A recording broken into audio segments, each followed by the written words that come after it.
Hi my friends, CA here with the gaming crew. I'm TK. And RP. And this week we're talking about Sushi Go. So it is a strategic card passing game. When we first started to play the game, we actually kept this handy on the table because it's just a good check as to which cards that I want to keep. The game itself is designed for 2 to 5 players. The number of cards that you deal out is determined by the number of players that you have. So the game is a pretty fast game. It consists of 3 rounds of gameplay, and the gameplay is based on when all the cards are run out in your hand. The purpose of the game is obviously to get the most points. So you're gonna look through your hand that you're dealt and you're going to decide what one do you want to start to collect against. Everybody who's playing is gonna choose one card and put it face down. Then the whole hand gets passed around to the next person. It really isn't about the hand that you have because it will circulate. It's about the strategy of what do I think I can collect to get the most points based on what moves around the table. What do I want to keep to maybe stop my other opponents from building a higher score than me?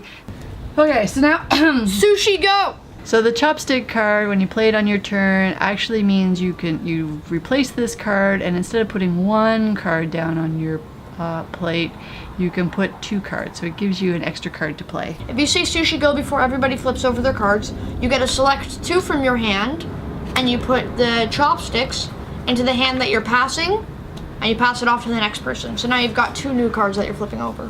Flip. Chopstick. MTK here has put down a wasabi, and on top of the wasabi, so it basically it's a squid nigiri dipped in wasabi, and that multiplies his squid point by 3. I think they're called nigiri. So there's 3 types. Egg, play one of these is worth 1 point. Salmon, worth 2 points. Squid is worth 3 points. Increase the value of these cards if you happen to lay down a wasabi, and then you put one of these rolls on top of the wasabi. Wasabi, next nigiri, times 3. Wispy. I got a wispy. And see, I have 3 sashimi cards. You can tell from the bottom, it says sashimi times 3 equals 10. You have to collect 3 of these cards in order to get the 10 points. And 1 card, 2 cards, they have no value. Now these have value, a value of 10. And RB has 2 tempura cards, similar to sashimi. Tempura times 2 equals 5. So you would need to collect 2 of these cards in order to get 5 points. Because she has 2 of them, they're worth 5 points. Chopsticks! I got Mackie roll. And then I put my salmon nigiri on my wispy. Chopsticks. Wasabi. 2, 1. Egg nigiri and a dumpling. Dumpling! Now the dumpling at the bottom, it has the numbers 1, 3, 6, 10, 15. Depending on the number of dumpling cards, it increases your score by that. 1 dumpling is 1 point, 2 dumplings is 3 points. Clearly the more dumplings you have, the higher your score. And we're running out of strategic decisions. So much. What card will I play? Ba-da-da-da-da.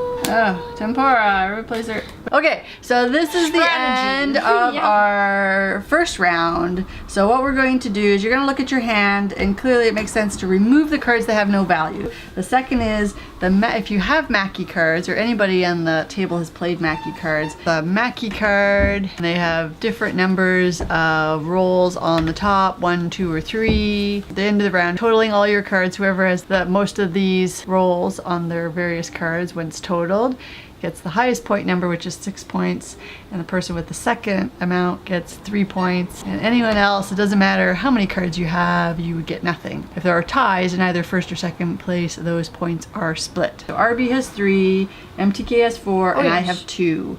MTK, so he gets 6 points, and the person with the second highest, which would be RB with 3, she gets 3 points. So my Mackie roll of 2 has really no value, so I discard that. So 15, 23, and 16. So then all of these cards that we just played get discarded. And we don't use them. We don't use them. We'll go back to the original deck and redeal. And basically what we just played You just play 3 rounds of that. And so if you have a game tie, the tiebreaker is whoever has the most pudding. So the pudding card has no real value on your individual round total, but it does come into play at the end of your 3rd round. The person with the most pudding cards that they've accumulated over all 3 rounds gets 6 additional points, and the person with the least loses 6 points. A few benefits to this game in that there is not a lot of setup. It is just simple deck of cards, so it's easy to pull out quickly and play. That the gameplay is pretty straightforward. There's not a lot of complicated decisions. You do the same thing. There is a little bit of strategic play in there. There's great simple addition math that even younger kids can do when you're sort of tallying your points. And again, the art is just kind of cute. It just makes it fun. And whimsical, that's my word of the week, whimsical. I have to agree with CA. I really do like the artwork on the cards. You especially like the pudding. Yes, the pudding loves me and I love the pudding. You can find us here on Friday sharing games with a little bit of a geek twist. I love the sushi theme to it. If you like this content, make sure to tell us that by leaving a thumbs up or a good review in the comment section. If you're new here, subscribe and press the dingy bell. The dingy bell. With all those dingy dings. Dingy dings. Ding ding. And if you already have subscribed, make sure to keep on watching our videos. And as always, 3 to beam out.